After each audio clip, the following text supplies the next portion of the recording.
You're not my wife, you're a deal. The Duke's words would haunt London for years, but not for the reason anyone expected. What began as a cold transaction in a candlelit study would end with a public scandal so devastating, one woman would flee the country in disgrace. Another would face accusations of carrying an illegitimate child before 500 witnesses. And the Duke himself would risk everything, his title, his reputation, his very sanity, for a love he'd sworn never to feel again. 3 people. One impossible choice. And a secret that, when revealed, would prove that sometimes the cruelest lies are the ones we tell ourselves. This is the story of how a marriage built on contracts became a war fought with scandal, blackmail, and a betrayal no one saw coming. You're not my wife, you're a deal. The Duke's words hit like a slap. Eleanor's hands trembled against the mahogany desk. 6 months of loving a man who saw her as livestock. 6 months of cold shoulders and colder beds. Tonight, everything would shatter. A deal, she repeated, voice barely a whisper. The clock ticked. 10 seconds felt like drowning. She thought, how many women before me loved men incapable of loving back? How many stayed, hoping ice would thaw into warmth? I'm just another fool. But fools had breaking points too. Her fingers curled into fists. You're right, Your Grace. The formality tasted like poison. I am a deal. £3,000 to save my brothers from debtor's prison. My womb in exchange for your heir. My silence for your precious reputation. She stepped closer. His jaw tightened, first crack in that marble facade. But here's what you didn't bargain for, Nathaniel. First time she'd used his name. His eyes widened. You didn't expect me to love you. The Duke went pale as death. Outside, thunder rumbled. The storm matched the one tearing through his chest. No one had said those words to him in 3 years. Not since Catherine died in his arms. Not since I'm leaving, Eleanor said. Tonight. Each word cost her everything. She turned toward the door. His hand shot out, gripping her wrist. Warm. Desperate. So unlike him. The touch burned through her glove. Eleanor, her name on his lips for the first time. Not Duchess. Not Madam. Eleanor. The sound of it broke something in her chest. She thought, don't cry. Don't let him see how much this hurts. Leave with dignity at least. Let go. Her voice shook. She hated that weakness. Hated how her body betrayed her, leaning toward him even as her mind screamed to run. This was the problem with loving broken men, they made you believe you could fix them. That love was enough. It never was. His grip tightened. Don't. Single syllable. Desperate. Raw. His gray eyes, usually cold as January frost, held something she'd never seen. Fear. Please. Don't leave. The door burst open.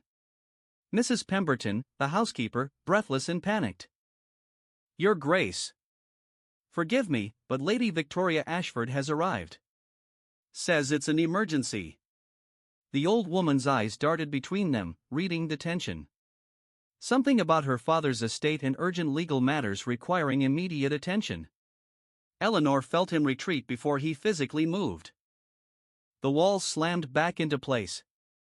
The moment, whatever fragile, precious thing had been building, shattered like dropped crystal. Tell her I'll be down in 10 minutes, he said. Voice ice again. Perfect ducal control.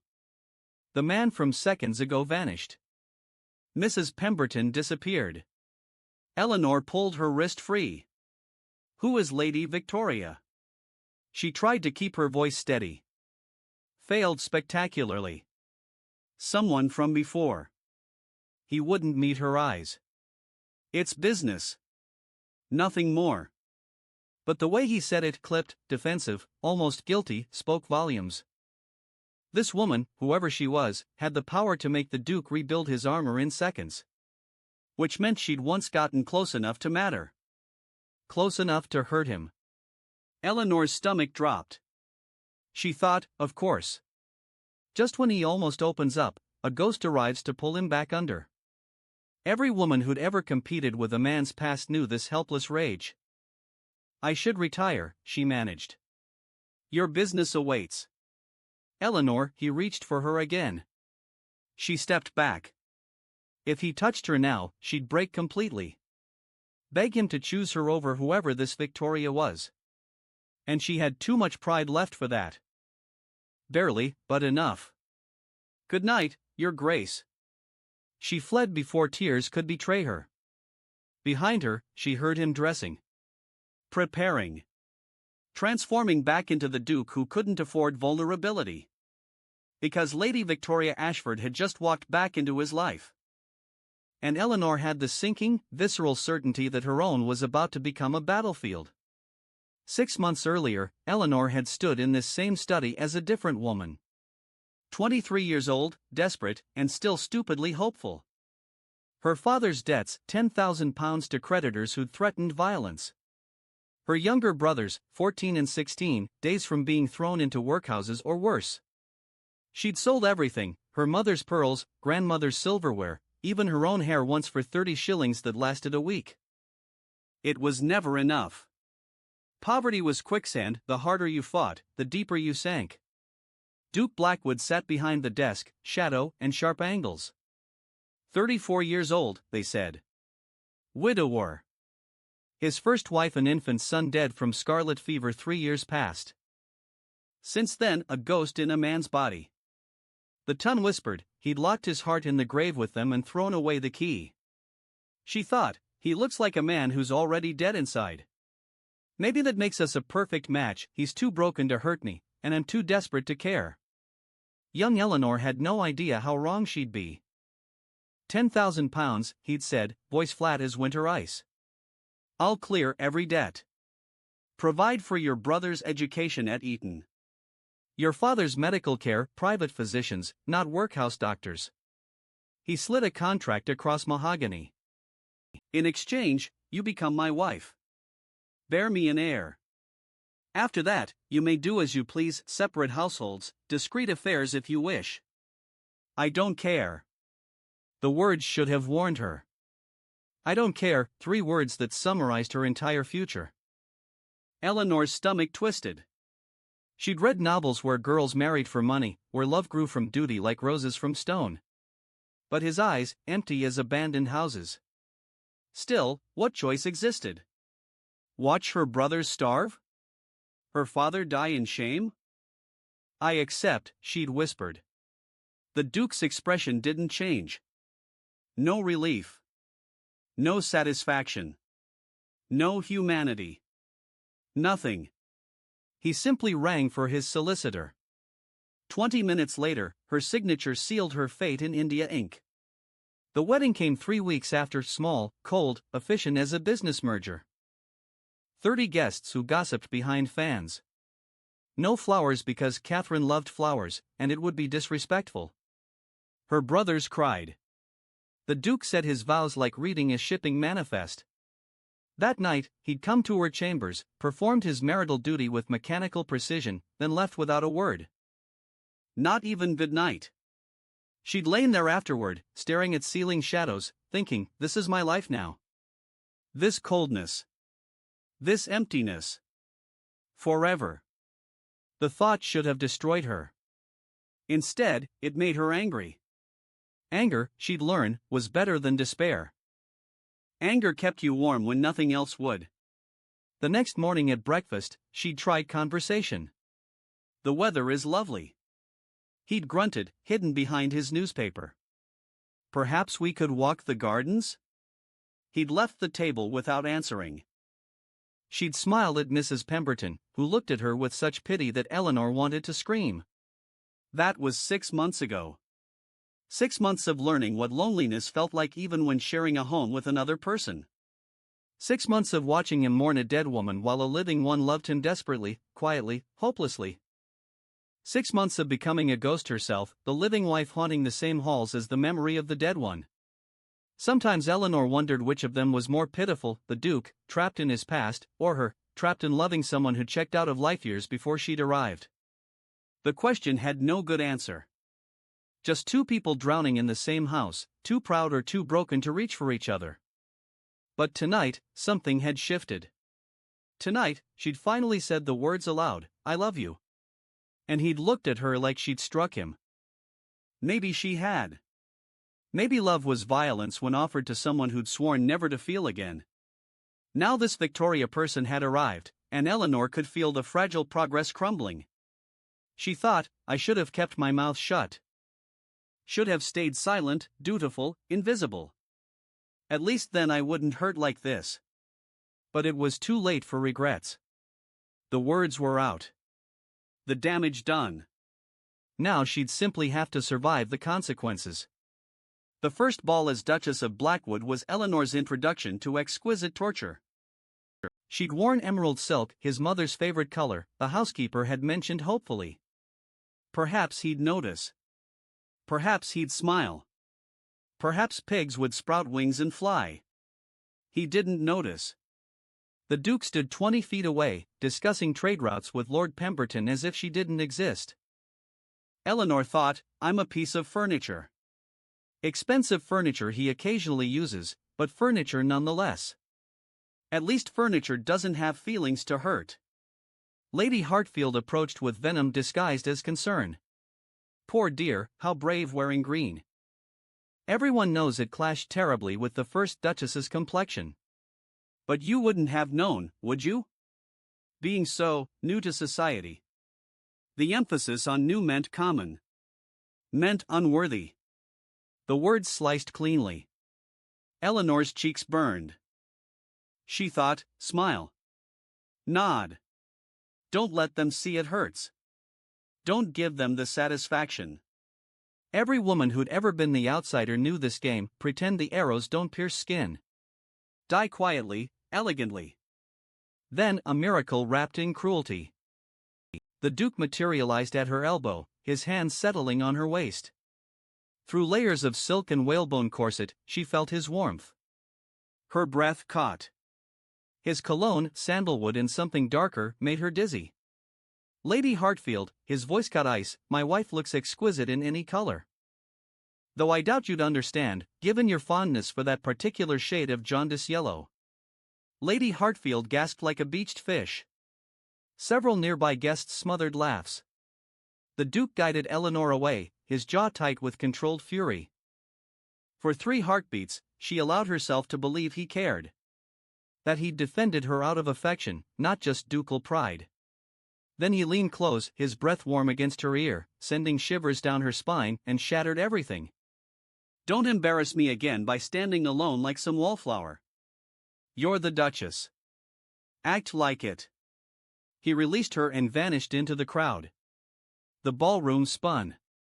She couldn't tell if she wanted to cry or throw her champagne at his retreating back. Both. Definitely both. That night, she discovered the cruelest truth: hope was more painful than despair. Because hope made you believe in miracles, then punished you for the believing. She thought, I'm married to a man who'll defend my honor but not my heart.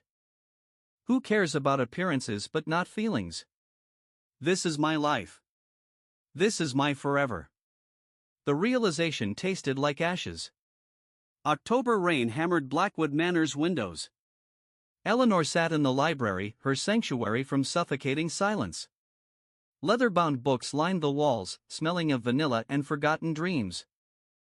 She'd found solace here, reading Jane Austen and pretending heroines like Elizabeth Bennet could exist beyond pages. The door opened. The Duke stood there, shirt half unbuttoned, hair disheveled, holding a book. Her traitorous body responded immediately, pulse quickening, breath catching. This wasn't the marble statue from dinner parties. This was a man raw, uncertain, human. I apologize, he said stiffly. I didn't realize you'd be here. It's your library, Your Grace. She rose to leave, clutching pride and prejudice like armor. His hand shot out, not touching, just hovering in the space between them. A barrier. A bridge. She wasn't sure which terrified her more. Stay. The word cracked like old wood.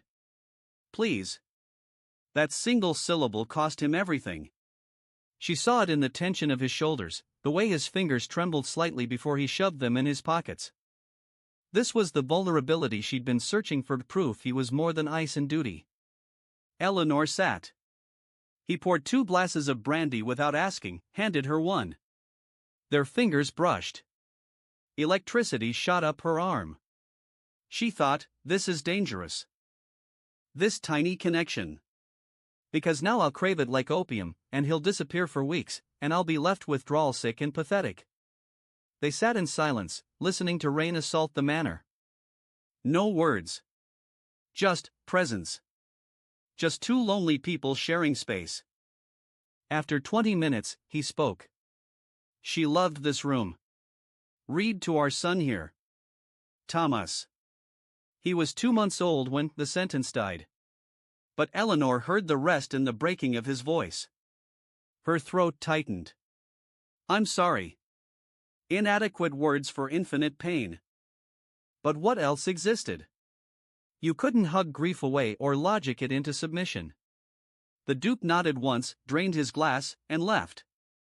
Eleanor touched the chair where he'd sat. Still warm.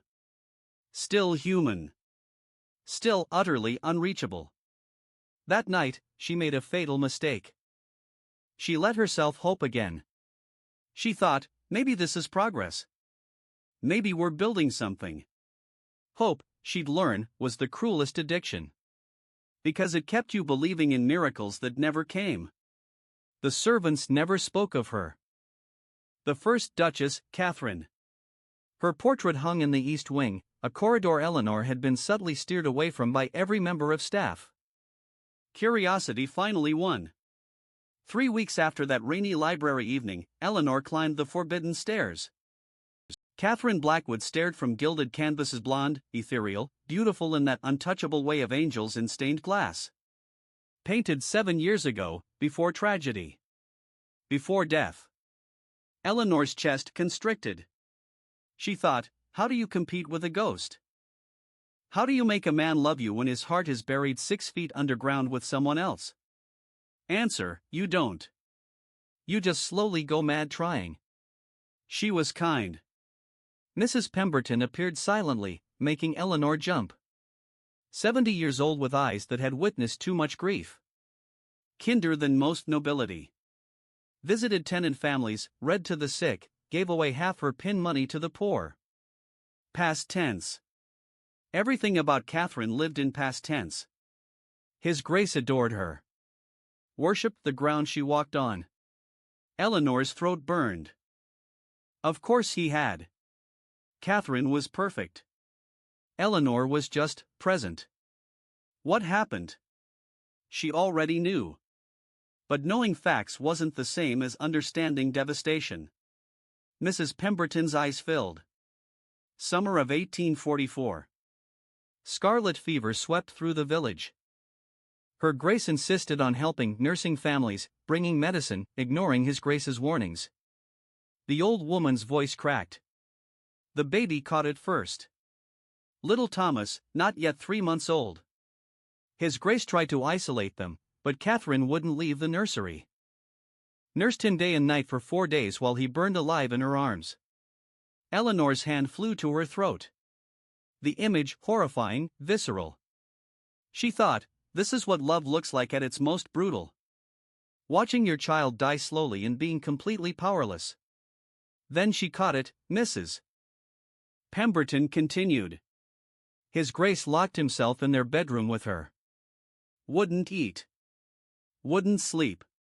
Just held her and begged God for mercy. The doctors said it was hopeless, but he wouldn't accept it. Kept screaming at them to do something, anything. Tears streamed freely now. She died on the 3rd night. In his arms. Her last words were, I'm sorry. Apologizing to him. For dying. For leaving him. The room tilted. Eleanor gripped a chair for support. The Duke's coldness suddenly made terrible, devastating sense, not cruelty, but self-preservation. He'd loved so completely that losing it nearly destroyed him. Of course he'd never risk that again. Of course he'd chosen a transactional marriage. Safety in emotional distance. Logic in ice. He carried her body to the chapel himself, Mrs. Pemberton whispered. Wouldn't let the footmen help. Walked through the manor at dawn with her in his arms, and anyone who saw him said his face, it wasn't human anymore. Just raw grief. They say he didn't speak for 2 months after the funeral. Didn't eat for 3 weeks. We thought we'd lose him too. Eleanor sank into a chair. She thought, I'd been resenting him for being cold. But he's not cold, he's terrified. Terror frozen solid looks exactly like indifference from the outside. Understanding didn't make her pain disappear. But it shifted something fundamental. He blames himself, Mrs. Pemberton said. Thinks if he'd called the doctor sooner, quarantined them faster, burned the entire village to prevent spread, but scarlet fever doesn't negotiate with dukes or duchesses or love. It just takes. She touched Eleanor's arm gently. You're different from her, my lady. Catherine was soft, gentle, all light. You have fire. Maybe that's what he needs, someone strong enough to pull him from the grave he's been living in. Eleanor wanted to laugh. Or scream. He doesn't want to be pulled out, Mrs. Pemberton. He's comfortable there. Maybe. The old woman smiled sadly. Or maybe he's just waiting for someone brave enough to climb down and sit with him in the dark until he's ready to leave. That takes a different kind of love. Harder. But maybe stronger. That night, Eleanor lay awake staring at ceiling shadows. Understanding the Duke's pain didn't erase hers.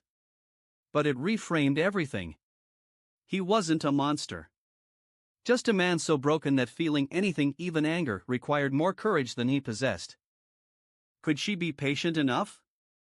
Strong enough? The questions haunted her until dawn painted the windows gray. 2 nights later, she found him in the chapel at midnight. Kneeling before 2 marble headstones, Catherine and Thomas Blackwood, together in heaven. His shoulders shook with silent sobs, moonlight cutting harsh shadows across his face. Eleanor froze in the doorway. This was private grief, sacred territory. She should leave. But her feet betrayed her, carrying her forward. She thought, this is either the bravest or stupidest thing I've ever done. Probably both.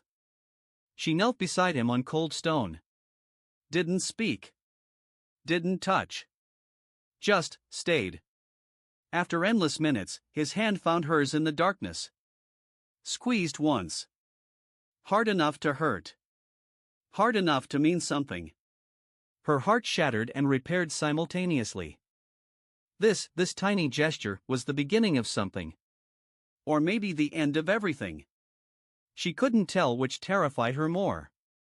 But she squeezed back anyway. Because sometimes love meant sitting in graveyards at midnight with broken men, hoping your presence was enough. The scream tore through Blackwood Manor at 3 in the morning. Eleanor bolted upright, heart hammering against her ribs. Another scream, raw, agonized, unmistakably male. The Duke. She ran barefoot down the corridor, nightgown billowing like a ghost. His bedroom door stood ajar, lamplight spilling out in sickly yellow. Inside, chaos. He thrashed in sweat-soaked sheets, trapped in nightmare. No, Catherine, please, Thomas, the fever, his voice broke on their names, cracked and desperate. Eleanor's hands shook. She thought, do I wake him? Touch him? What if he lashes out? What if I make it worse? Every instinct screamed to help, but terror held her frozen. He screamed again. The sound scraped her bones. Decision made. She grabbed his shoulders, hot, drenched in sweat. Your Grace. Wake up. He fought her grip, eyes wild and unseeing, lost somewhere between memory and madness. She did the unthinkable, slapped him. Not hard. Just enough. His eyes snapped open, gray and utterly lost. For 3 seconds, he stared at her like a drowning man seeing rope. Then he shattered completely. Great heaving sobs racked his body. He buried his face in his hands, shoulders convulsing. Eleanor had never witnessed a man cry like this, primal, uncontrolled, years of damned grief finally exploding. She thought, this is what it looks like when someone finally stops pretending to be strong. When the armor cracks and all the rot spills out. She pulled him against her chest without thinking. He stiffened, then surrendered completely. His arms wrapped around her waist, face pressed into her nightgown. She stroked his hair, dark, thick, damp with nightmare sweat. The room smelled of sandalwood and fear and something sharper, desperation. Rain drummed the windows. For 20 minutes, she held him while he wept. No words. Just presence. Just two humans in the wreckage. When the storm finally passed, he didn't pull away immediately. I dream about it, he whispered against her collarbone. His breath was warm through thin cotton. Every night. Holding Thomas while he burns. Catherine's last breath, this rattling sound, like drowning on dry land. The weight of her body when I carried her down the stairs. She was so light. Death made her lighter. That detail haunts me, how death takes weight along with everything else. Eleanor's own tears fell into his hair. It wasn't your fault. The words felt inadequate, fragile as spun sugar. I brought it home. The confession exploded from him. I'd been to London. Business at the docks. Someone there was sick, I didn't know, didn't think. Came home, kissed Catherine, held Thomas. 3 days later he was screaming and he choked. I murdered my family with a kiss. With love. How do you live with that? Eleanor's heart cracked clean through. She thought, this is the weight he's been carrying. Not just grief, guilt. The belief that love itself is lethal. She cupped his face, forcing him to meet her eyes. You're not God. You can't control disease or death or fate. You can only control whether you let guilt destroy you or let love save you. And Nathaniel, first time she'd used his name to his face, you're not dead yet. Stop living like you are. Something shifted in his expression. Raw. Vulnerable. Terrified. For the first time in 6 months, he truly saw her. Not the transaction. Not the duty. Horror. Why do you stay? He asked. I've been cruel. Cold. You could leave, take your settlement and, because I'm a fool who fell in love with a broken man. The truth tasted like freedom and terror combined. Because I believe the man in the chapel, the one who held my hand in the dark, he's real. And he's worth fighting for. Even if he doesn't think so. Especially because he doesn't think so. The Duke touched her face, tentative, reverent, like touching something holy that might burn him. His thumb traced her cheekbone. She leaned into it, starving for gentleness. She thought, this is it. This is the moment everything changes. Please don't ruin it. Please, Eleanor, he breathed. Her name a prayer. He leaned closer. Their lips were inches apart. Her eyes fluttered closed, pulse hammering, a knock shattered the moment like thrown glass. Your Grace? The butler's voice, urgent and apologetic. Forgive me, but Lady Victoria Ashford has arrived. She's quite distressed. Says it's an emergency regarding her father's estate and she needs immediate counsel. Legal matters that cannot wait. The Duke went rigid in her arms. Eleanor felt him retreat before he physically moved. The walls slammed back into place with almost audible finality. The man from moments ago vanished, replaced by the marble statue she knew too well. Tell her I'll be down in 10 minutes. His voice ice again. Perfect ducal control. Performance perfected through years of practice. Eleanor stood, suddenly aware she wore only a thin nightgown, suddenly feeling exposed and foolish. Improper. Scandalous. A wife comforting her husband in his bedroom, technically appropriate, but it felt like trespassing. Who is Lady Victoria? She tried to keep her voice steady. Failed spectacularly. Someone from before. He wouldn't meet her eyes, was already reaching for his dressing gown. It's business. Nothing more. But the way he said it, clipped, defensive, almost guilty, spoke volumes. This woman, whoever she was, had the power to make the Duke rebuild his armor in seconds. Which meant she'd once gotten close enough to matter. Close enough to hurt him. Maybe close enough to be loved. I should go. Eleanor moved toward the door, throat tight. His hand caught her wrist, brief, desperate, warm. Then released like she'd burned him. Thank you, he whispered. For tonight. For. The inadequate words hung between them like smoke. She nodded once, not trusting her voice, and fled. Behind her, she heard him dressing. Preparing. Transforming back into the Duke who couldn't afford vulnerability. Eleanor pressed her back against her own bedroom door, heart racing. She thought, we were so close. So close to something real. And then she appears, this ghost from his past, and he chooses her over the present. Over me. Story of my life. Because Lady Victoria Ashford had just walked back into his life. And Eleanor had the sinking, visceral certainty that her own was about to become infinitely more complicated. The question was, would she fight, or would she run? Lady Victoria Ashford was porcelain perfection wrapped in midnight blue silk. Eleanor watched from the second-floor landing as the woman glided into the entrance hall, perfect blonde ringlets, perfect posture, a smile that could charm snakes and seduce saints. 28 years old, they said. Daughter of an earl. The Duke's former, what? Lover? Betrothed? No one would say clearly, which meant it was scandalous.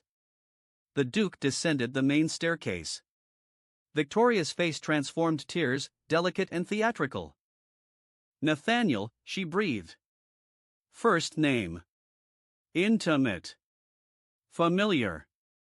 Eleanor's nails dug into the banister hard enough to hurt. She thought, of course she calls him Nathaniel. Of course they have history. Of course a woman this beautiful would be in his past. I'm surrounded by ghosts, one dead, one breathing. Which is worse? Forgive me for the hour, Victoria continued, voice trembling perfectly, but I had nowhere else to turn. Father's estate, the creditors are seizing everything tomorrow. I'm ruined. She swayed dramatically. Right on cue, the Duke caught her elbow. Eleanor's stomach churned watching his hand steady Victoria's arm, gentle, protective, human. The way he'd been with Eleanor only minutes ago. Eleanor thought bitterly, I've seen better acting in street pantomimes. But he's buying it. Or maybe he wants to buy it. Maybe part of him has been waiting for her to come back all along. The realization tasted like copper. Come to my study, he said. We'll sort this. He guided Victoria away without glancing up. Without remembering his wife stood 10 feet above, watching her precarious happiness crumble in real time. The study door closed. Eleanor stood frozen, nightgown suddenly feeling thin as spider silk against her skin. The grandfather clock chimed 4. Outside, dawn approached. Inside, something darker than night settled over her chest. Mrs. Pemberton appeared like a summoned ghost, face grim as death. That woman is poison, my lady. The old housekeeper's voice carried decades of knowledge. She and His Grace were close 8 years back. Before Catherine. Everyone expected a betrothal announcement. Then Victoria's father lost a fortune in bad investments. She dropped His Grace like hot coals, married old Lord Ashford within a month, 73 years old, richer than Croesus, conveniently dead within the year. Convenient, that. Eleanor's stomach churned. Why is she here now? Because His Grace is vulnerable again. Mrs. Pemberton's eyes flashed with rare anger. First wife dead. Second wife clearly making him feel something. I saw how he looked at you in the chapel. Victoria smells opportunity like sharks smell blood in water. She touched Eleanor's hand. Fight for him, my lady. Or she'll devour what's left of him. And you along with it. They remained closeted for 3 hours. Eleanor tried to sleep, impossible. Tried to read, the word swam meaninglessly. She thought, what are they discussing? Estate matters? Or memories? Are they reminiscing about when they were in love? Is he comparing me to her right now and finding me wanting? Jealousy was acid in her veins. Finally, she dressed and went to breakfast, determined to act unaffected. The Duke appeared at 8, exhausted, still in last night's clothes, hair disheveled. He looked like he'd aged 5 years. Victoria will be staying, he announced flatly, not meeting Eleanor's eyes. Guest suite. Eastern wing. Her situation is complicated. How complicated? Eleanor spread jam on toast with knife-edge precision, each movement controlled violence. And how long is staying? As long as necessary. His tone warned against questions. She needs protection while her father's affairs are settled. I trust this won't be an inconvenience? The question was rhetorical. He wasn't actually asking permission. Eleanor wanted to scream. Instead, she smiled, cold, perfect, duchess-like. Of course not, Your Grace. Your friends are always welcome in our home. The emphasis on our and Your Grace wasn't subtle. His jaw tightened. Good. Let him be uncomfortable. Let him remember that closeness in his bedroom, that almost kiss, before this ghost materialized. Victoria descended the stairs like an angel in borrowed clothing, Eleanor's clothing, she realized with a jolt of fury. Pale yellow muslin that Eleanor had worn exactly twice. Oh, Your Grace, Victoria cooed at the Duke, ignoring Eleanor completely, you're too generous. I feel dreadful imposing. She sat beside him. Clothes. Familiar. Proprietary. I hope I'm not disrupting your household terribly. Eleanor thought, you know exactly what you're disrupting, you calculating viper. But she said sweetly, not at all. Though Lady Victoria, perhaps next time send word before midnight emergencies? We could prepare properly. The barb landed. Victoria's smile faltered for a heartbeat before reassembling itself. Eleanor. The Duke's voice a warning. Defending Victoria. In their home. At their breakfast table. Choosing the ghost over the living, breathing wife who'd held him while he cried 3 hours ago. Something inside Eleanor cracked audibly. She stood abruptly, chair scraping marble with an ugly screech. Forgive me. I'm fatigued from being awakened at ungodly hours. She left before tears could betray her. Behind her, Victoria's musical laugh echoed like breaking glass. Poor thing, so young. Marriage must be exhausting for her, especially with. The rest was too quiet to hear, but Eleanor's imagination filled the blanks with poison. She ran to her room, locked the door, and finally let herself shatter. She thought, I'm fighting ghosts. Dead Catherine. Living Victoria. How do I compete with memories and history when all I have is hope and present love? The question had no answer. Just the hollow certainty that she was losing a battle she'd never been equipped to win. 2 weeks of watching Victoria coil around the Duke like a beautiful snake. 2 weeks of forced smiles at breakfast while the Viper poured his coffee, laughed at his comments, touched his arm with casual intimacy. 2 weeks of dying slowly while everyone pretended not to notice. And now, this. Eleanor stared at her reflection in the bedroom mirror. The physician had confirmed it an hour ago in hushed, conspiratorial tones. 7 weeks pregnant. The timing traced back to that night after the chapel, when the Duke had come to her chambers with something resembling tenderness, something almost like need. She should feel joy. Instead, terror clawed her throat like a living thing. She thought, a baby changes everything. The contract fulfilled. After birth, I could leave with money, independence, freedom. But leave to what? Raise a child alone, watching it grow up asking about a father who treated their mother like breeding livestock?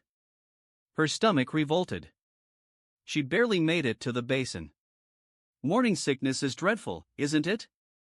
Victoria's voice, silk over steel. Eleanor spun, heart hammering. The woman stood in the doorway, uninvited, unwelcome, smiling like a cat with a trapped mouse. I remember it well from my brief condition. Though of course, mine ended differently. Her hand drifted to her flat stomach. Meaningful. Threatening. Implying things Eleanor didn't want to imagine. Eleanor's blood froze to ice in her veins. What are you implying? And who let you into my private chambers? Victoria closed the door. Locked it with a soft click that sounded like a coffin ceiling. Her pretty face transformed into something reptilian and cold. You think I don't see what's happening? Nathaniel is softening toward you. Looking at you with those pathetic puppy eyes. Last week at dinner, I saw him almost smile at something you said about the tenants. She stepped closer. Eleanor backed against the vanity. That wasn't the plan. Your plan? Eleanor's voice shook despite her best efforts. He's my husband. Not yours. He chose me. He settled for you. Victoria's laugh was crystalline cruelty. He loved me first. Would have married me. Then my father lost everything: gambling, stupid man, cards, and horses. I had to choose poverty with Nathaniel, or wealth with Ashford. She shrugged elegantly. I chose survival. Now I'm choosing again. And this time, I'm choosing Nathaniel. With his money, his title, and his tragic widower appeal. You're just an obstacle to remove. Eleanor's hands instinctively protected her stomach. She thought, she's insane. Absolutely, genuinely insane. And I'm locked in a room with her. Every woman who'd ever faced someone more powerful knew this animal fear: trapped, vulnerable, alone. He'll never. Eleanor started. Won't he? Victoria pulled an envelope from her sleeve like a magician producing cards. I have letters. Very detailed, very passionate letters from a certain Mr. Thomas Fletcher. Your letters, Eleanor. From before your marriage.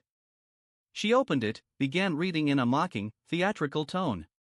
Dearest Thomas, I cannot bear another day in this house. When we marry, I'll finally be free from father's gambling and mother's ghost. That was years ago. Eleanor gasped, genuine panic flooding her system. Thomas was my childhood friend. We were 16. Nothing happened.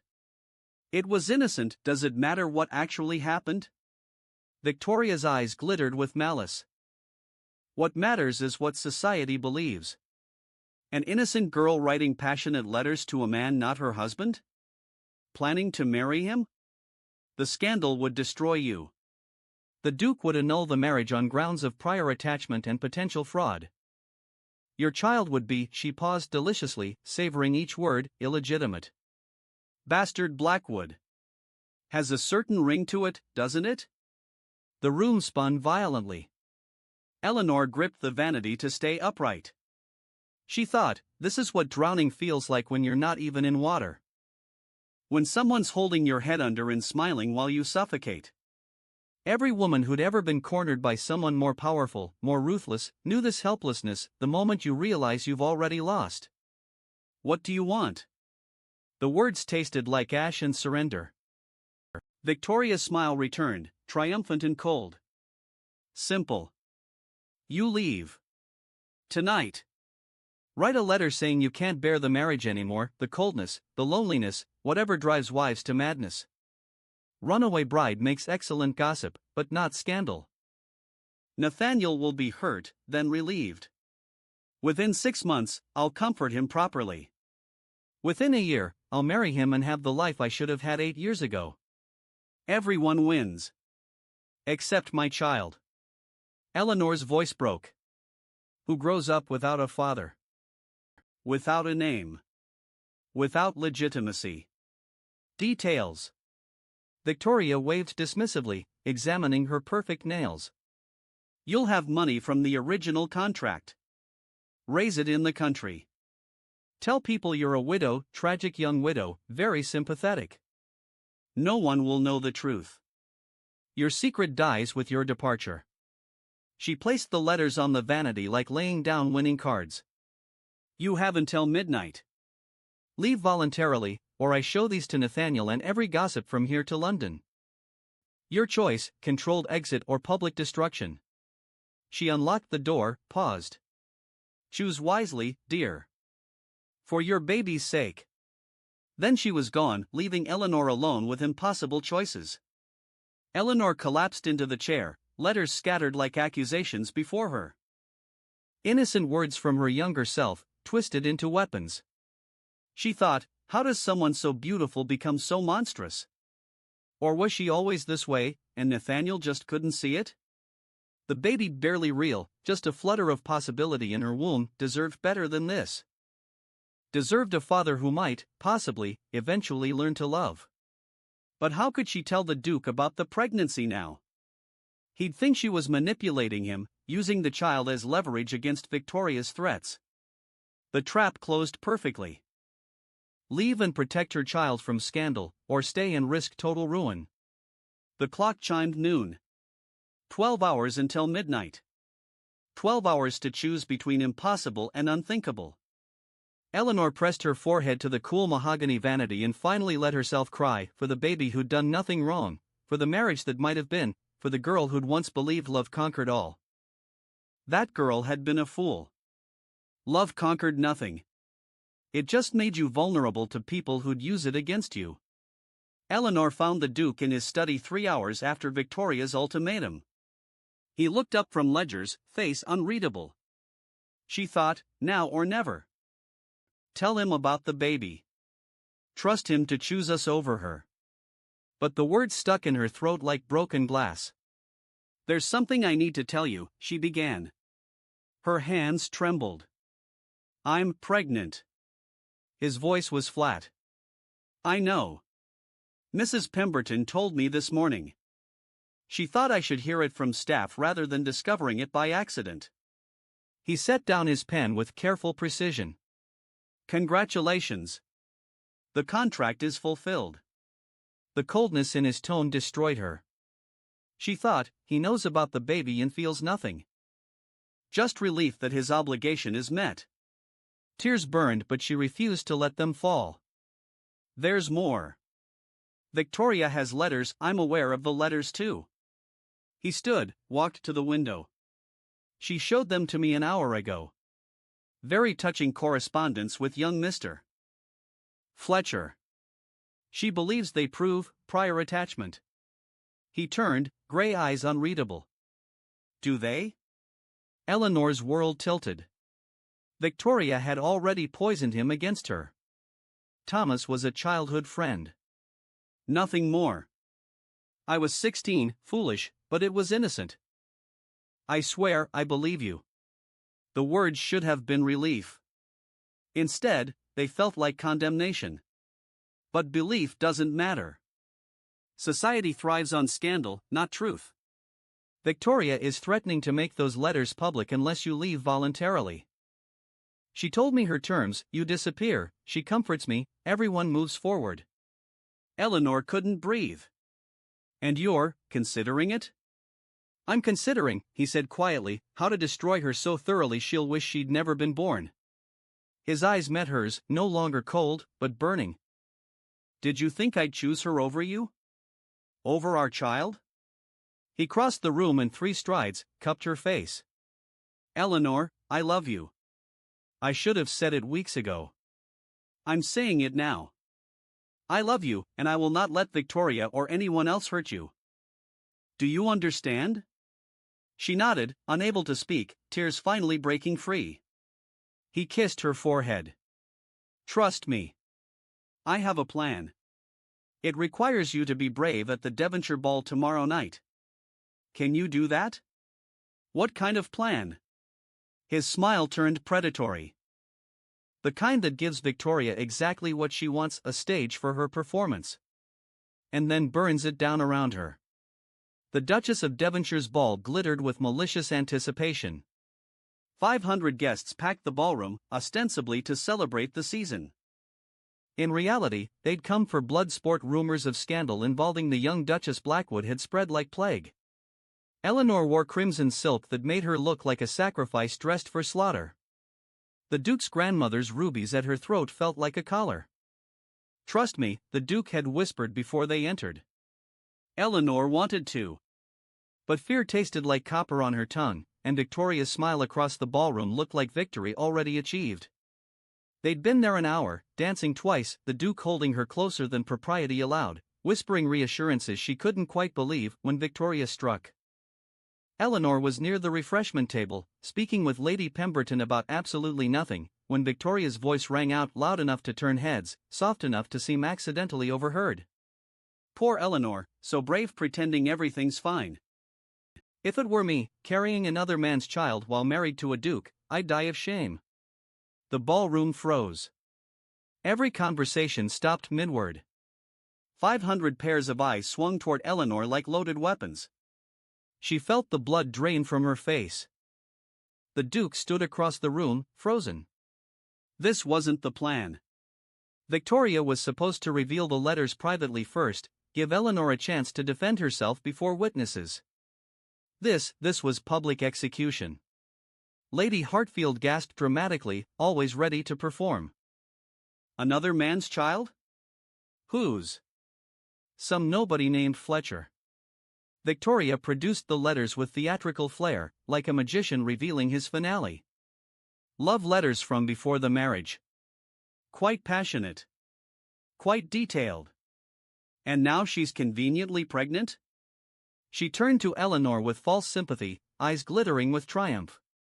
Forgive me, dear, but I couldn't let you deceive Nathaniel any longer. He deserves the truth. The ton deserves the truth. Eleanor couldn't speak. Couldn't move. Couldn't breathe. She thought, this is what being buried alive feels like. When everyone's watching you suffocate and no one helps. When shame is a physical weight crushing your chest. Every person who'd ever been publicly destroyed knew this paralysis, when your mouth opens but no sound emerges because humiliation has stolen your voice. The Duke moved then. But not toward Eleanor. Toward Victoria. Eleanor's heart plummeted into her stomach. He believed it. Despite everything, he believed Victoria's lies over her truth. Despite his words yesterday, you're absolutely right, Lady Victoria. The Duke's voice carried across the silent ballroom. Someone has been deceiving me. He took the letters from her hands with deliberate slowness. These letters are from 8 years ago, when my wife was 16 years old. Thomas Fletcher married a baker's daughter in Kent in 1843. He has 4 children and runs a successful mill. I had my solicitor verify this last week. He tore the letters in half. The sound echoed like thunder in the suffocating silence. But what's truly fascinating is how you obtained private correspondence from my wife's family estate. The estate was locked after her father's death. Breaking and entering is still a crime, even for earls' daughters. Especially when combined with blackmail, defamation, and conspiracy to defraud. Victoria's face went white as fresh snow. The crowd's attention shifted like a wave turning. Murmurs erupted, shocked, scandalized, delighted. The Duke continued, voice cold enough to freeze hell itself. Your emergency with your father's debts? I had my solicitor investigate thoroughly. Your father has no creditors. He's quite solvent, actually. Gained a fortune in railway investments last year. You orchestrated this entire performance because 8 years ago, you chose money over love. Now you want both. But you miscalculated one critical factor, Victoria. He walked to Eleanor with deliberate steps. Took her trembling hand. Raised it to his lips and kissed it, gentle, reverent, public. The ballroom held its collective breath. I love my wife. The child she carries is mine, conceived in our marriage bed, legitimate by law and God. And anyone who questions that will answer to me. Not with words or lawsuits. But with every ounce of power, influence, and wealth I possess. His gray eyes swept the crowd, daring challenges. I will ruin you so thoroughly your family name becomes synonymous with disgrace for generations. Your children's children will curse your memory. Are we perfectly clear? Silence. Then Lady Pemberton started applauding, slow, deliberate claps. Others joined. Within seconds, the entire ballroom thundered with approval. Eleanor's knees weakened. The Duke's arm went around her waist, steadying her. She thought, he chose me. Publicly. Irrevocably. He just declared war on half of London's elite for me. Victoria's mask cracked completely. You're choosing her? Her voice rose to a shriek. That common nobody? After everything we were children playing at love 8 years ago, the Duke cut her off. Eleanor is a woman who taught me what real love means. Sacrifice. Forgiveness. Courage to feel again when feeling meant risking everything. He turned to the Duchess of Devonshire. Forgive us, Your Grace, but my wife needs rest. She's carrying our heir, and this excitement isn't healthy. He guided Eleanor toward the exit. Behind them, the ballroom erupted in whispers, some sympathetic, some skeptical, all hungry for more scandal. Victoria screamed after them, "This isn't over. I'll ruin you both." Her father, the Earl of Ashford, appeared from the crowd, gripped her arm roughly, hissed something that made her go silent. Eleanor caught the words disgrace and asylum before the Duke pulled her outside. The cool night air hit her face like salvation. Eleanor made it to the carriage before her legs gave out completely. The Duke caught her, lifted her inside. As soon as the door closed and they were moving, she shattered. Great heaving sobs racked her body. "I'm sorry," she gasped. "I should be stronger, you were magnificent." He pulled her against his chest, one hand cradling her head, the other protective over her stomach where their child grew. "You stood there while she tried to destroy you, and you didn't break. That's not weakness, Eleanor. That's steel. They'll always whisper." Her voice was muffled against his waistcoat. "Our child will hear the rumors. Is it really the Duke's baby, or then we'll leave London?" His answer was immediate, fierce. "Move to Derbyshire. Raise our family away from this cesspool of gossip and cruelty. Build a life where our children never doubt they're loved, legitimate, wanted. Where you never doubt that I chose you.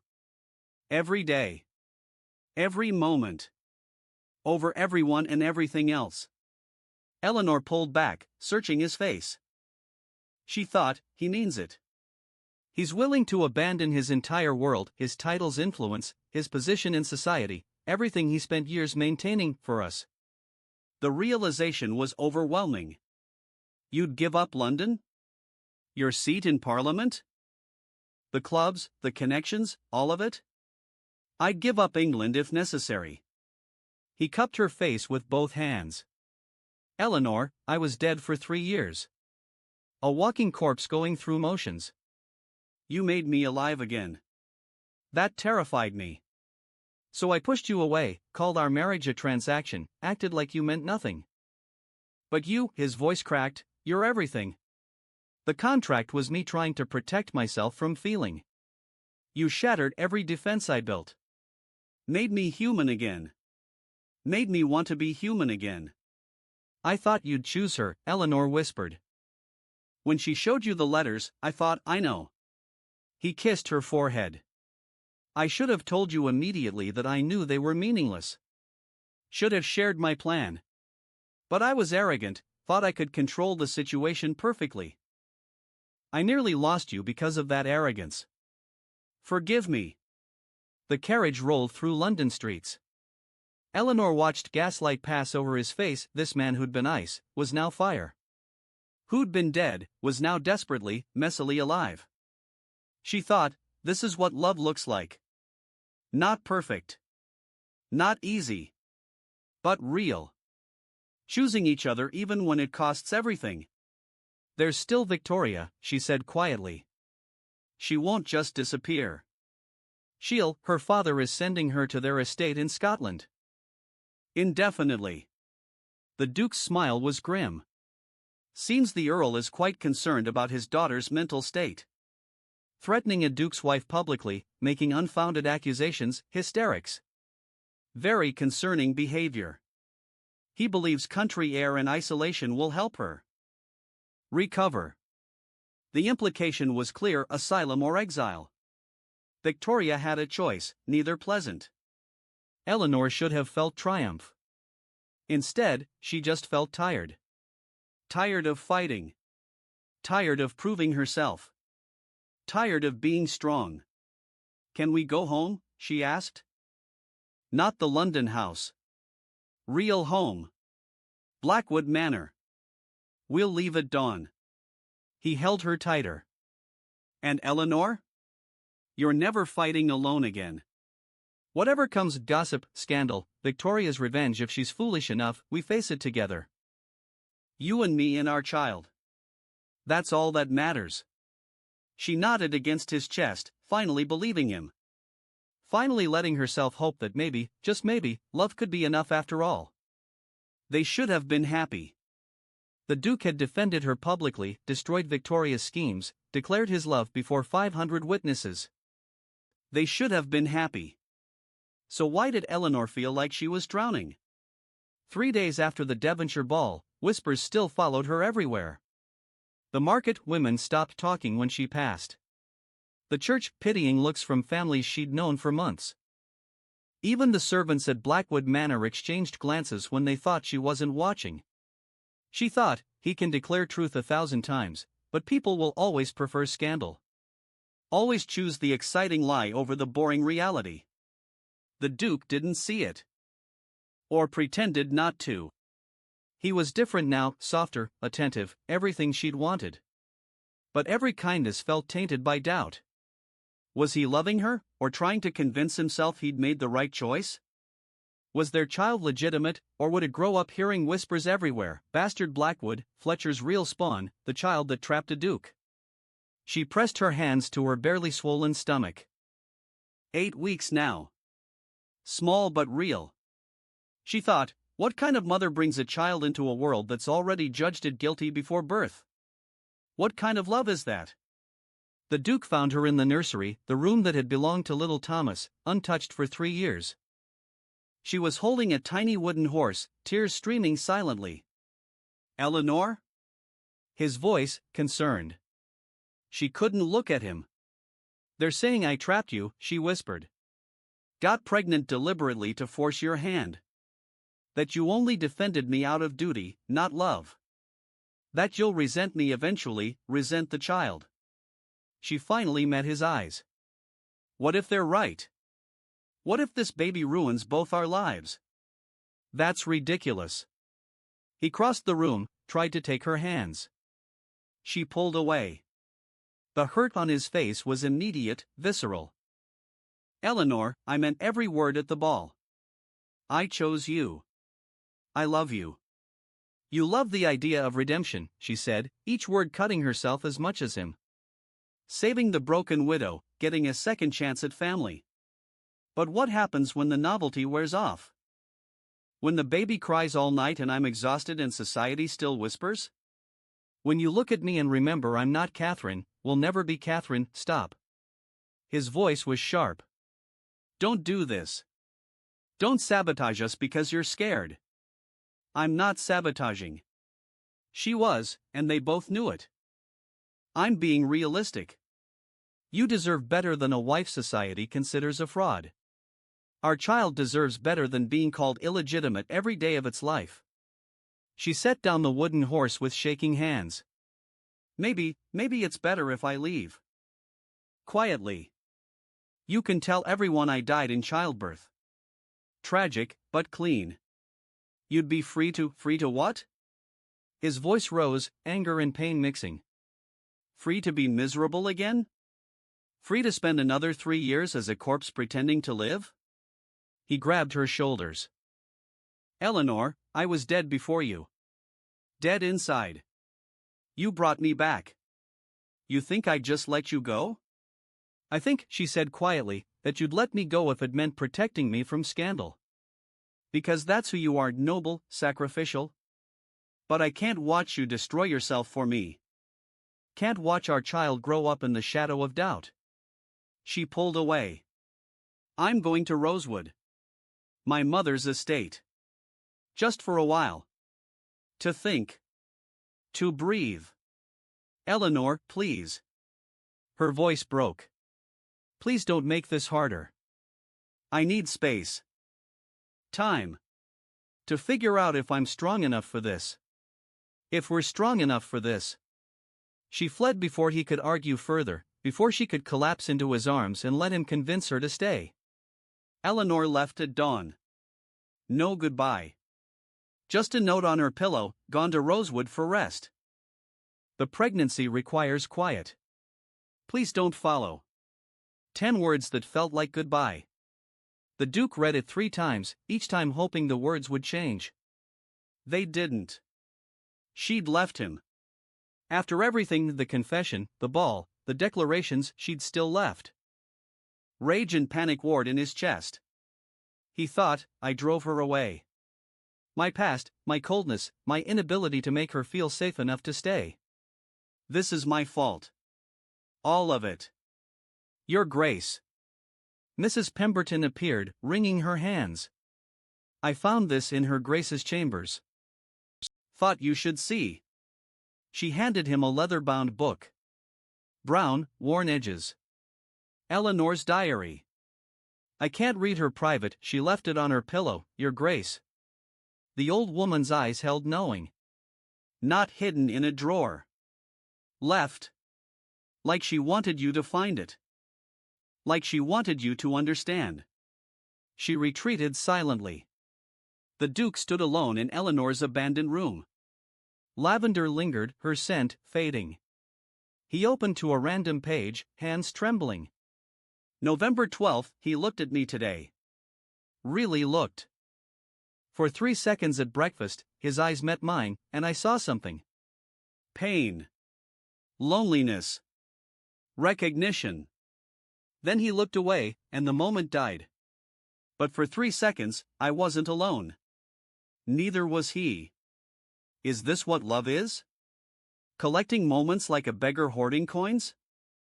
His throat closed. He flipped forward. November 28th, I told him I loved him today. Said the words out loud. He looked at me like I'd stabbed him. Maybe I did. Maybe love is violence when offered to someone who's sworn never to feel again. But I couldn't keep pretending anymore. Couldn't keep loving him silently while dying inside. At least now he knows. At least now, when he rejects me, it'll be honest rejection instead of cold ignorance. The Duke sank into her chair, reading entry after entry. Her pain, her hope, her impossible love for a man too broken to see what he had. He read about the ball, about Victoria's threats, about her terror that their child would grow up tainted by scandal. The final entry, written yesterday, I'm leaving because I love him too much to watch society destroy him for choosing me. Because our child deserves better than being born into shame. Because sometimes the bravest thing you can do is walk away from everything you want. If you're reading this, Nathaniel, know that I never regretted loving you. Not for a single moment. Even when it hurt. Especially when it hurt. But I can't be the reason you lose everything you've worked for. I can't be that selfish. Forgive me for being too weak to stay. Forgive me for loving you when you needed ice, not fire. Forgive me for not being Catherine. The diary fell from numb fingers. She thought she was saving him. Protecting him. She didn't understand he'd already lost everything that mattered the day she walked out. He grabbed his coat, shouted for his horse.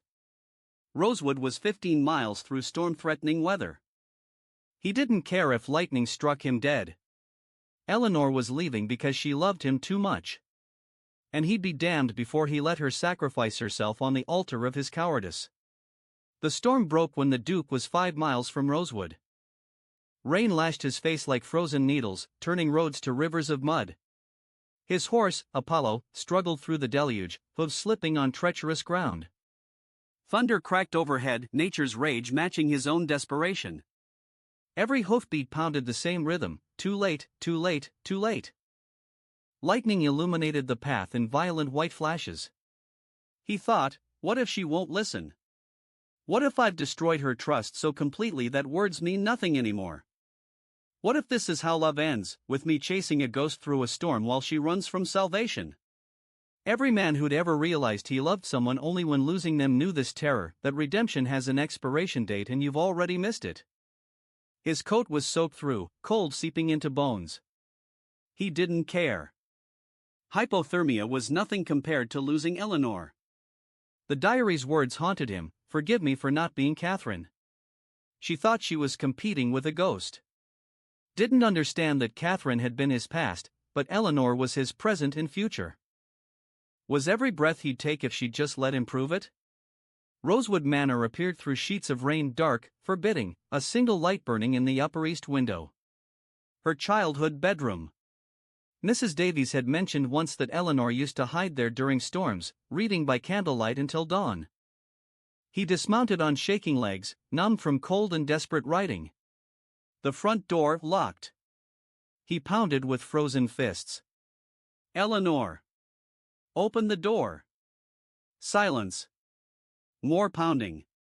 "Eleanor, please. I know you're here." His fist split against wood. Blood mixed with rain. He didn't care. "I read your diary. I know everything." Still nothing. Panic clawed his throat. What if she'd done something desperate? Women died in childbirth regularly, but sometimes they chose faster exits when pain became unbearable. "Eleanor, if you can hear me," his voice cracked, raw and broken, "don't leave me. Not like this. Not before I can tell you." The door opened. Eleanor stood there, backlit by fire glow, face pale with shock. Alive. Breathing. Beautiful. Relief hit him so hard his knees weakened. "You're soaked," she whispered. Practical Eleanor. Even in crisis, caring for others before herself. "I don't care." He stepped inside, dripping mud on pristine floors, leaving puddles like evidence. "You left." "I had to." Her voice was small, breaking. "For the baby. For you. Society will always damn society." The words exploded from him. Damn reputation, contracts, gossip, everything. "Eleanor," he grabbed her shoulders, gentle despite desperation, "I love you. Not because you're carrying my child. Not because of duty or guilt or any rational reason. I love you because you're brave when I'm cowardly. Strong when I'm weak. Because you held me while I cried and never made me feel ashamed. Because you loved me despite seeing every ugly, broken piece." He thought, say it right. Say everything before she runs again. Tears streamed down her face. "You don't have to say, I should have said it weeks ago. Months ago." His hands framed her face, cold fingers against warm skin. "That night in my bedroom, when you told me you loved me, I should have said it then. But I was terrified. Catherine and Thomas, losing them nearly killed me. I swore I'd never risk that pain again. Then you," his voice shattered completely, "you made me feel everything. Joy, hope, terror, love. So much love it hurts to breathe. And yes, it's terrifying. Yes, I might lose you to childbirth or fever or any of 1,000 tragedies. But Eleanor," he pressed his forehead to hers, "losing you because I was too afraid to fight? That would destroy me completely. More than Catherine's death. More than anything." She sobbed against his chest, her small hands fisting in his soaked shirt. He held her, both shaking, from cold, from emotion, from the sheer relief of finally being honest. Outside, the storm raged. Inside, something quieter settled. Truth. Raw and painful and necessary. "The whispers won't stop," Eleanor said against his shirt. "Our child will hear them. Bastard Blackwood. The Fletcher heir. They'll have 2 parents who love them fiercely and publicly." The Duke lifted her chin, forcing her to meet his eyes. "And if anyone who questions our child's legitimacy again, they'll answer to me. Not with words. With actions. I'll ruin them so thoroughly their great-grandchildren will feel it." His smile turned fierce, protective, slightly unhinged. "I'm still a duke. Still powerful. But now I have something worth using that power for: you. Our family. Our future.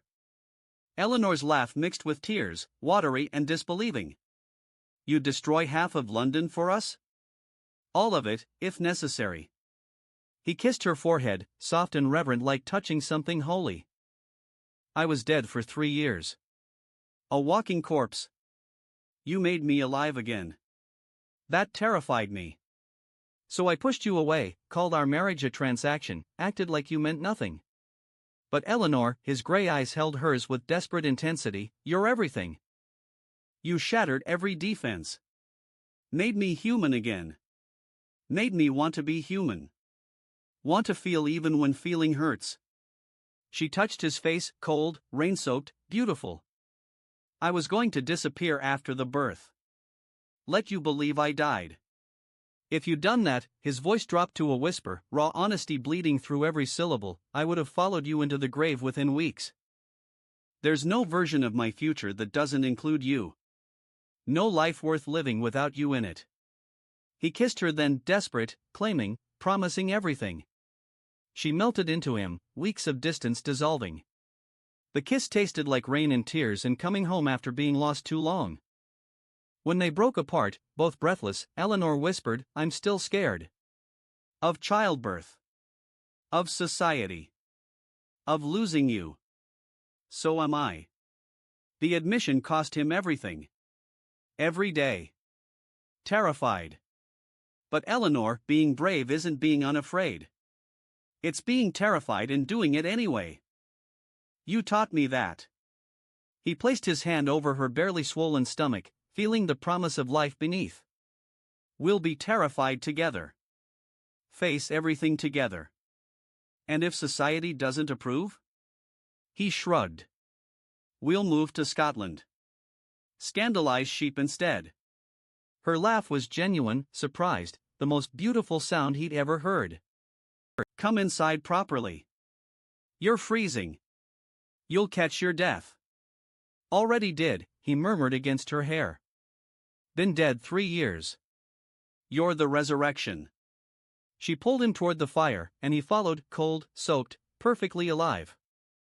They returned to London 1 week later, united, defiant, ready for war if necessary. The Duke had spent those days at Rosewood planning not just Victoria's destruction, but their complete liberation from society's poison. Eleanor watched him transform from haunted widower to avenging protector. It should have frightened her. Instead, it made her fall impossibly deeper in love. We're not hiding, he announced over breakfast on their last morning at Rosewood. We're not running to Scotland or pretending scandal doesn't exist. We're facing it. Together. And we're making them see the truth, not because we're asking permission, but because we're done caring if they give it. Eleanor touched her stomach, 9 weeks now, a small swell visible under morning dresses. She thought, he's right. Running teaches our child that shame wins. Standing teaches them that love is worth fighting for. She squeezed his hand. What's the plan? His smile was sharp enough to draw blood. Victoria made one critical mistake. She assumed I still cared about maintaining perfect appearances. But I don't. Not anymore. And that makes me dangerous. The scandal broke in the Morning Post 3 days after their return. Not whispers, facts. Cold, documented, devastating facts. The Duke had hired investigators, and they'd found everything. Lady Victoria Ashford, A History of Deception, the headline screamed. The article detailed 8 years of calculated manipulations, how she'd abandoned the Duke when his fortune seemed uncertain, married Lord Ashford for money, possibly poisoned him, circumstances of his death were suspicious, then returned to ensnare the Duke again. The letters she'd claimed proved Eleanor's infidelity? Stolen by a maid Victoria had bribed, then doctored with modern ink to seem recent.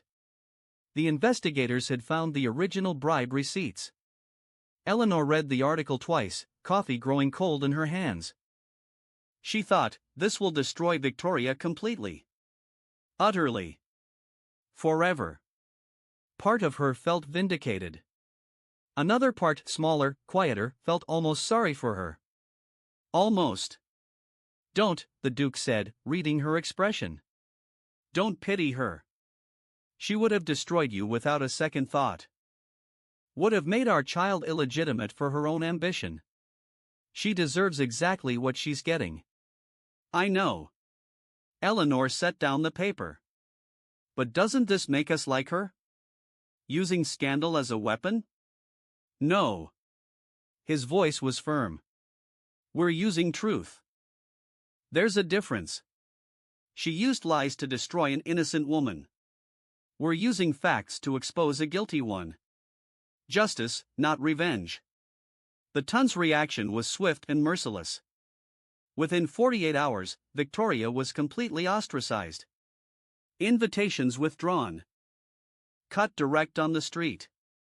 Her father disowned her publicly. Apparently, the investigation had revealed she'd been stealing from his estate for years. She fled to France within the week, reputation demolished beyond repair. Eleanor should have felt triumphant. Instead, she just felt tired and slightly nauseous.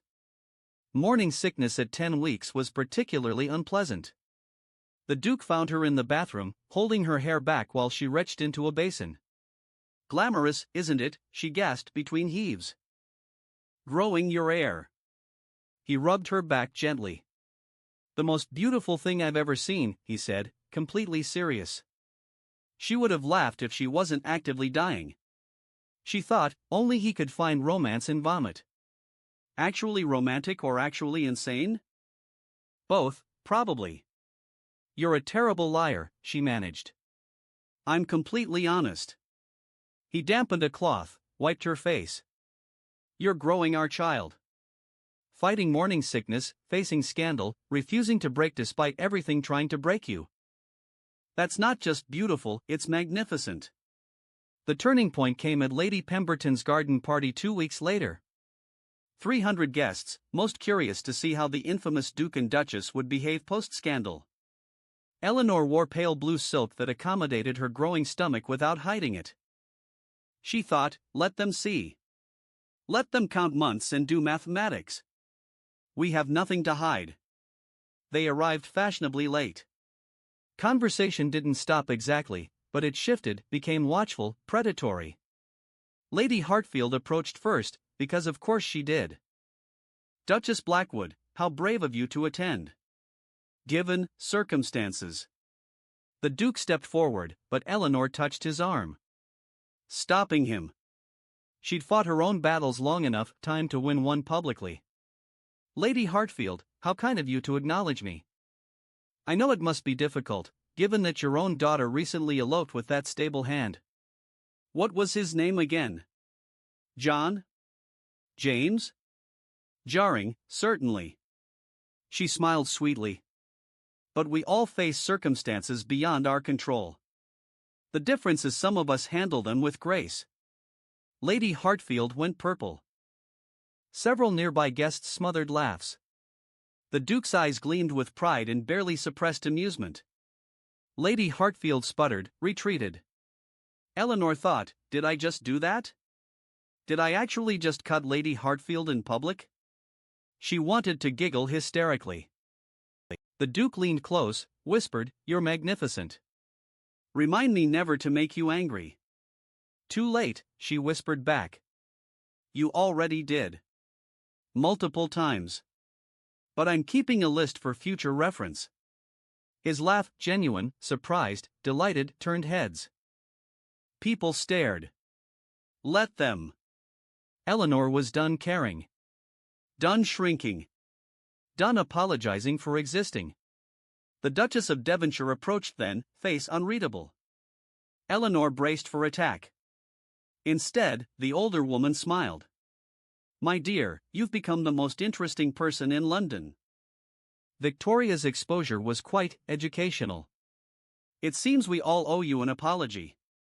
She gestured broadly. Society can be cruel to outsiders. But you've proven you're no outsider, you're a survivor. That's far more valuable. Other ladies approached after that. Some apologetic. Some merely curious. But the tide had turned. Eleanor wasn't the scandal anymore, she was the victor. The woman who'd faced down Victoria Ashford and won. The Duchess who'd tamed the grieving Duke. Society loved nothing more than a good redemption arc, especially one with a baby on the way. By the end of the party, Eleanor was exhausted but oddly satisfied. The Duke guided her to their carriage, hand protective on her lower back. "You did it," he murmured. "You won." "We won," she corrected. She thought, this is what partnership looks like. Not one person saving the other, but both people fighting together. Both people choosing each other every day. She leaned her head on his shoulder. "Take me home?" "Always." He kissed her hair. And as the carriage rolled through London streets, Eleanor realized something fundamental had shifted. She wasn't running anymore. Wasn't hiding.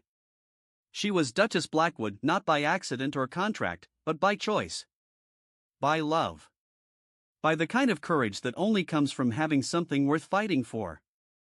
7 months later, Eleanor's screams tore through Blackwood Manor at 3 in the morning. The Duke paced outside the bedroom like a caged wolf, each cry slicing him open. Mrs. Pemberton had banished him 4 hours ago. "Childbirth is women's work, Your Grace." But hearing Eleanor suffer while he stood useless, this was a special kind of hell designed specifically for him. "Nathaniel." Her voice, weak but insistent, cut through another contraction. He burst through the door, propriety be damned. Eleanor lay pale against blood-stained sheets, sweat-soaked and trembling. The midwife protested, but Eleanor's hand reached for him desperately. "Stay. Please. I need you here." He gripped her hand as another contraction seized her. She screamed, nails digging crescents into his palm deep enough to draw blood. He thought, this is what Catherine endured. This is what killed her. History is repeating and I'm powerless to stop it. Terror paralyzed him completely. What if he lost Eleanor the same way? What if love was just another word for inevitable loss? "Look at me." Eleanor's eyes found his through the pain, fierce and determined. "I'm not her. I'm not Catherine. I'm here. I'm fighting." Another contraction. Another scream that stripped his soul bare. "Fight with me. Don't disappear into fear. Stay present. Stay with me." The words shattered something in his chest. She was right, he'd been half gone already, anticipating tragedy instead of supporting her. He'd spent 3 years imprisoned by Catherine's death, and even now, even after everything, part of him still lived in that grave. "I'm here," he whispered fiercely, bracing her against his chest as she pushed. "I'm not leaving. Not for anything. Never again." He felt every muscle strain, every desperate effort as she fought to bring their child into the world. The midwife barked instructions. Eleanor screamed once more, raw, primal, infinite. Then a baby's cry. Thin. Outraged. Gloriously alive. "A girl," the midwife announced, wrapping the tiny, squalling thing in linen. "Healthy. Strong lungs, this one." She placed the baby in Eleanor's arms. The Duke stared, unable to breathe, unable to think. A daughter. His daughter. Tiny fists waving, face red with fury at being born into cold air and bright light. Eleanor laughed, exhausted, delirious, radiant with something beyond joy. "She's perfect. Look, Nathaniel. Our daughter." Tears streamed down her face, mixing with sweat. She thought, we made this. From pain and fear and broken pieces, we made something perfect and whole and alive. This is what love does, it creates miracles from ruins. He touched the baby's impossibly small hand with a trembling finger. She gripped it with surprising strength, instinctive and fierce. Something ancient and terrifying and beautiful cracked open in his soul. Love. Not the gentle affection he'd felt for Thomas, this was fiercer, more primal, absolute. A love that would burn down kingdoms without hesitation. He thought, I would die for you without question. But more importantly, I want to live for you. Want to be here for every moment, every milestone, every breath. Catherine rose, Eleanor whispered. For your first family. And hope. Catherine Rose Hope Blackwood. She looked at him, uncertain, vulnerable. If you'll allow it? To honor them while building our own future? The Duke couldn't speak. His throat closed with emotion so overwhelming he thought he might shatter. Catherine honored, not forgotten. Hope for what they'd built from ashes and grief and impossible courage.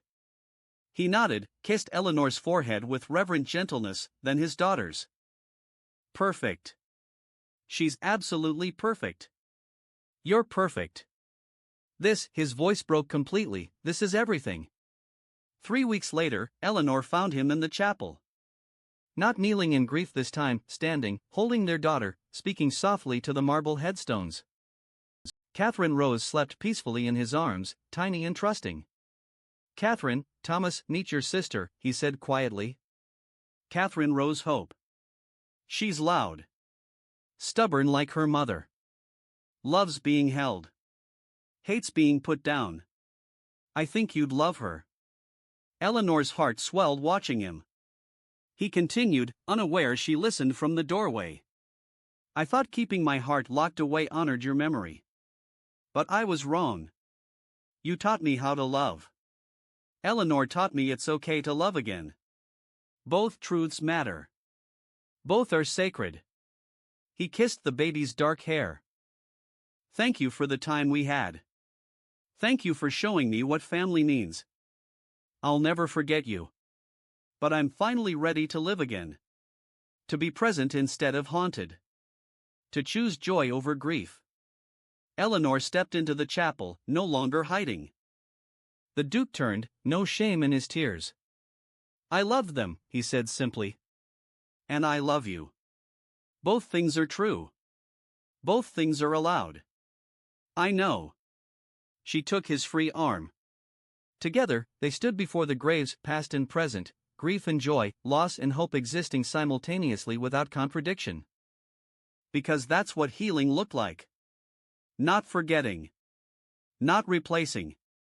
But expanding your heart until it held everything, the pain and the promise, the ghosts and the living, the fear and the faith. She thought, this is what it means to be human.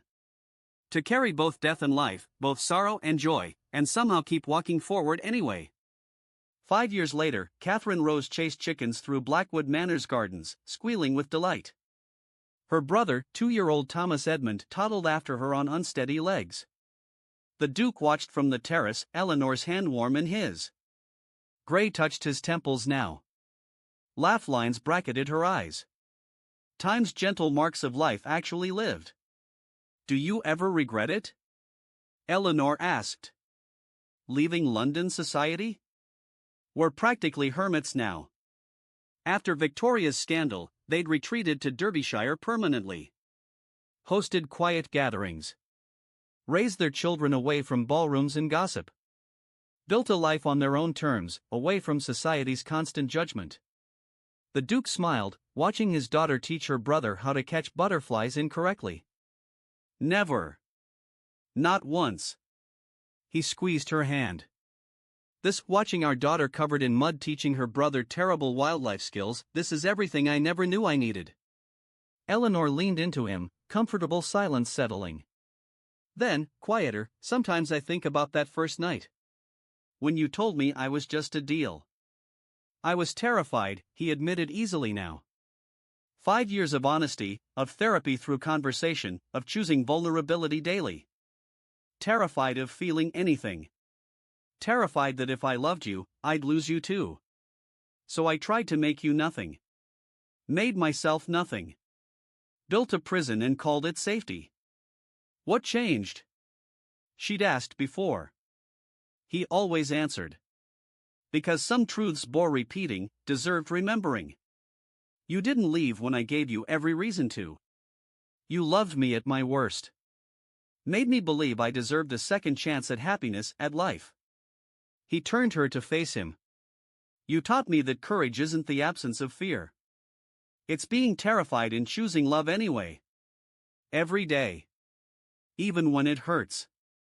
Especially when it hurts. Because love is always a risk, but it's the only risk worth taking. Catherine Rose ran up, grass-stained and breathless. "Papa, Thomas ate a worm again." She was simultaneously horrified and impressed. The Duke laughed, deep, genuine, free. A sound that still surprised him sometimes, this capacity for joy he thought died with Catherine. But it hadn't died. It had just been sleeping, waiting for Eleanor to wake it. "Bath time, I think," Eleanor said, scooping up their worm-eating son. She looked at her husband, no longer the Duke of Ice and Distance, but Nathaniel, father and lover and partner. "Coming?" "Wouldn't miss it." He took Catherine's muddy hand in his. Together, they walked inside, messy, chaotic, perfectly imperfect. This was their kingdom now. Not built on reputation or duty or fear, but on something infinitely stronger: the daily choice to be vulnerable, the courage to hope, the faith that love, real, terrifying, beautiful love, was worth every risk, every fear, every moment of uncertainty. Eleanor paused in the doorway, sunlight catching her hair, and thought, "We were both broken when we met. Broken people who thought they couldn't heal. But we learned something vital: you don't need to be whole to love. You just need to be willing. Willing to try. Willing to fail. Willing to keep choosing each other even when fear screams to run. Because sometimes the greatest love stories aren't about perfect people finding each other. They're about shattered people choosing to heal together. And that revolution of choosing love over fear, presence over protection, vulnerability over safety, that's what changes everything.